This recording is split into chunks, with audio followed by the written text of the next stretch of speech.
Libya থেকে দেশে ফিরলেন ৩০৯ জন বাংলাদেশি। ফিরে আসার গল্পে বেদনা ও স্বস্তি।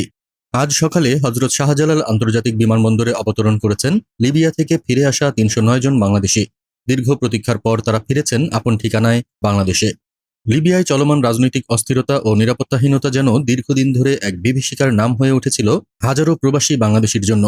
অনেকেই সেখানে পাড়ি জমিয়েছিলেন একটি ভালো ভবিষ্যতের আশায়, কিন্তু বাস্তবতা ছিল ভিন্ন। যান বাঁচাইতে পারছি এটাতেই আলহামদুলিল্লাহ। কাজ ছিল না, খাবার ছিল না, বাসার বাইরে গেলেই ভয়। এখন দেশে ফিরে একটু শান্তি লাগতেছে। বাংলাদেশ সরকারের সহযোগিতায় ও আন্তর্জাতিক অভিবাসন সংস্থা IOM এর ব্যবস্থাপনায় তাদের এই প্রত্যাবর্তন সম্ভব হয়েছে। প্রতিজন প্রবাসীকে বিমানবন্দরে প্রাথমিক সহায়তা, খাবার এবং প্রয়োজনীয় কাউন্সেলিং সেবা প্রদান করা হয়েছে। আমরা চাই যারা ফেরত এসেছেন তারা যেন দেশে থেকে সম্মানের সঙ্গে জীবিকা গড়তে পারেন।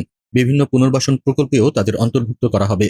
এই ৩০৯ জন শুধুই সংখ্যা নয়, প্রতিটি মুখের পেছনে আছে একটি গল্প, একটি সংগ্রাম, একটি স্বপ্নভঙ্গের কষ্ট। তবে ফিরে আসাটাও এক নতুন সুযোগ। তারা এখন আছেন নিজ ভূমে, নিজের পরিবারের পাশে। বিদেশে নয়, এবার তারা স্বপ্ন দেখছেন নিজের দেশেই ঘুরে দাঁড়ানোর। সময়ের অপেক্ষা শুধু, কষ্টকে জয় করার গল্পগুলো একদিন নিশ্চয়ই আলোর মুখ দেখবে।